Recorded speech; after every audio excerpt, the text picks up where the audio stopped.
के जेल चले जाने के बाद से खबरें आ रही थी कि शिल्पा शेट्टी अपनी जिंदगी का सबसे अहम फैसला ले सकती हैं।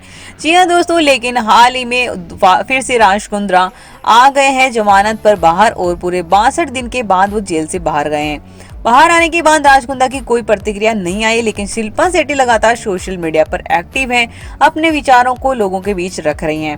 राज की जमानत और घर पहुंचने के बाद शिल्पा ने पोस्ट शेयर कर अपनी प्रतिक्रिया दी थी। अब एक बार फिर शिल्पा ने एक फोटो शेयर की है। शिल्पा शेट्टी ने हाल में अपने इंस्टाग्राम स्टोरी में एक पोस्ट शेयर किया। इस पोस्ट में जिंदगी के बड़े और अहम फैसले की बात कर रही हैं। दरअसल उन्होंने पहले ही की तरह एक किताब से छपे विचार की साझा की है तस्वीर कि इसका शीर्षक है खुद पर निर्भर करना। इस पोस्ट पे आगे लिखा है, मुश्किल वक्त का सामना किया चरित्र वाला शख्स खुद पर निर्भर रहता है। वो खुद आगे कदम से जुड़ा रहता है, अपने हर फैसले की जिम्मेदारी लेता है और उन फैसलों को अपना भी कहता है।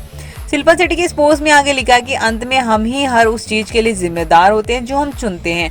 अगर हम लकी हैं तो हम दोस्तों और परिवार वालों का साथ मिलता है, ठीक उसी समय हम निर्णय लेना पड़ता है, उनकी जिम्मेदारी भी उठानी पड़ती है, सही है या गलत ये हम पर निर्भर करता है। हम एक गहरी सांस लेते हैं, फिर मिली हुई सलाह पर ध्यान देते हैं।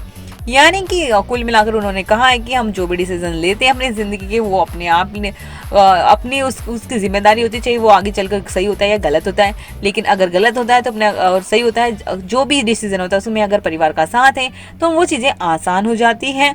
लेकिन अब यहाँ पर लग रहा है कि इसी पोस्ट के बाद में फैंस के कमेंट्स आना शुरू कर दिए हैं कि क्या सच में आप कंफ्यूज हैं कि आप राज कुंद्रा से अलग होना चाहती हैं या फिर उनके साथ रहना चाहती हैं। तो जैसे उन पर इतने इल्जाम लगे थे तो वो काफ़ी ज़्यादा फ्रस्ट्रेट हो गई होंगी या फिर ऐसा कुछ हुआ होगा जिसकी वजह से शिल्पा शेट्टी ने सोचा होगा कि मेरा करियर तो बर्बाद हो रहा है, तो उन्होंने अलग होने का फैसला कर लिया। लेकिन फिलहाल चीज़ें अभी नॉर्मल होती दिख रही हैं तो शायद वो कंफ्यूज हो गई हैं।